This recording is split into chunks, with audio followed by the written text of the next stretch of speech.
and yet I find this planet unprepared for the arrival of our Viltrum Empire. Throughout the entire Invincible lore, his fights with Conquest easily come in the top 3 fight scenes.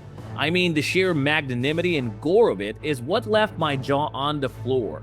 Mark died almost twice trying to bring that psychotic bald-headed Viltrumite down, so you can imagine the 10,000 waves of mixed emotions hitting us comic readers when Kirkman absolutely rage-baited us by lingering on the site of Conquest's burial. That too in the mid-credits scene.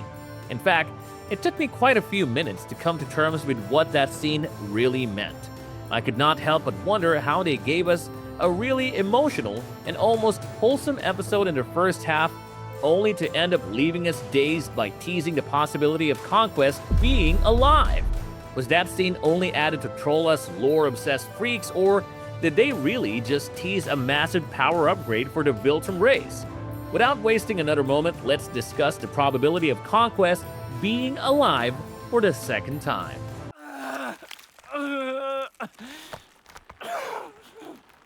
So, we know that this franchise has a really bad habit of making us believe that some characters are gone for good, or that major pain-in-the-ass level threats have been completely neutralized.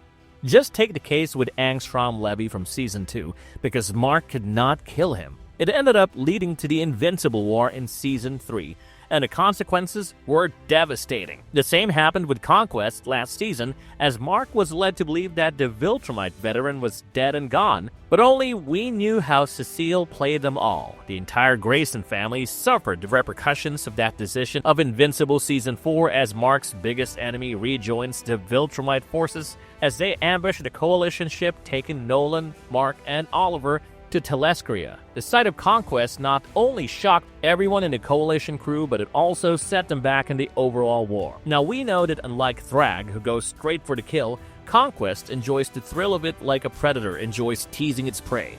So once the battle began, he chose to go straight for Oliver by nearly crushing his skull before Nolan came to his rescue and asked him to fly off to a nearby planet where he could catch his breath. The issue is that Conquest was well aware that in order to hurt Mark the most, he would have to kill his little brother, while Mark watches it happen, and that is exactly why he went straight for Oliver.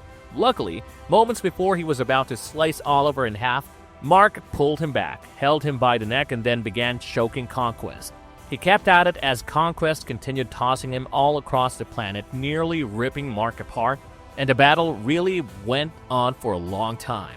The Viltrumite literally pierced a hole through his body and kept pulling his guts out like bloody sausage links, but even then Mark refused to let go of Conquest's neck until he finally managed to break it and kill him for good. Being asphyxiated for such a long time seemed to have killed Conquest with his blood running down his eyes before his final breath. Furthermore, Episode 6 quietly followed the books as Nolan gave Conquest a proper burial and even built a site around his body by placing 3 pillars. Following that, 2 months went by as Nolan and Oliver waited for Mark to heal from his injuries and wake up from his coma. As they bonded by cooking alien bug steaks for dinner, we were assured that Conquest was 6 feet under, now that Mark had finally killed him. But the post-credit scene, zooming in on the Viltrumite's grave with a suspenseful background music, sent me into a state of disarray. I mean, how could it make sense for Conquest to pop out of his grave after spending 2 months buried underground, right? What would make you heal from literally being suffocated to your end, even for a Viltrumite? More importantly,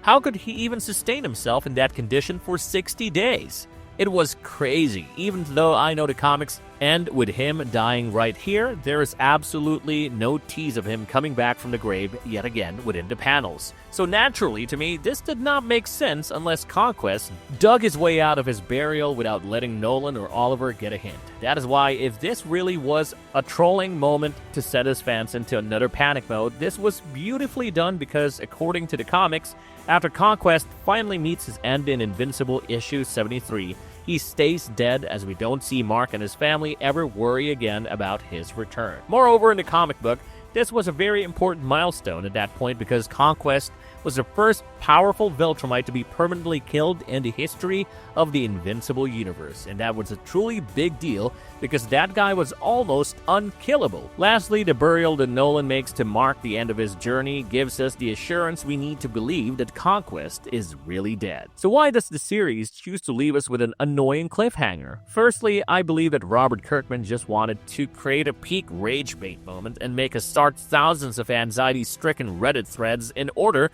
to make us go through the same sense of paranoia that Mark felt after he woke up from his coma. In the comics, he had even confessed how scared he was when Conquest kept attacking him, but the show chooses us to help us feel the fear that Conquest could fly out of the grave at any moment, find Mark and mock him for leaving him alive yet again.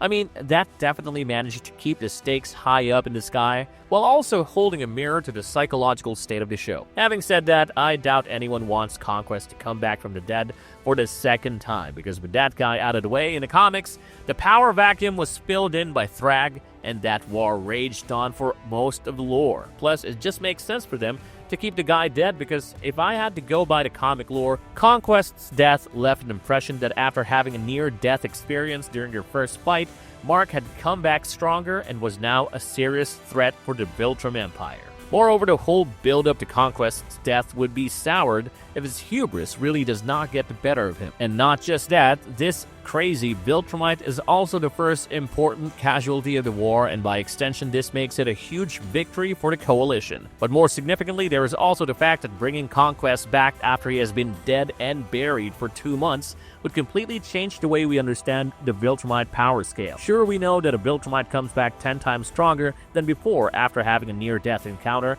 but even then, Conquest resurrecting back from the grave cannot be logically explained, as it not only raises a lot of inconsistencies about the Viltrumite anatomy, but also proves that their DNA has evolved over time, making them absolutely unkillable. Plus, we have only 2 episodes left until Viltrum goes kaboom, and I don't see how Conquest can fit into the bigger picture. That is exactly why I think the show is just playing with us by using this tongue-in-cheek approach to make us believe that the crazy dude is truly dead. Sure, even comic book fans like myself fell for the gag for a moment and allowed it to fry our brains, but it ain't no way they're bringing that insane Viltrumite back again. Right? What do you guys think? Let us know about your thoughts and opinions in the comment box down below.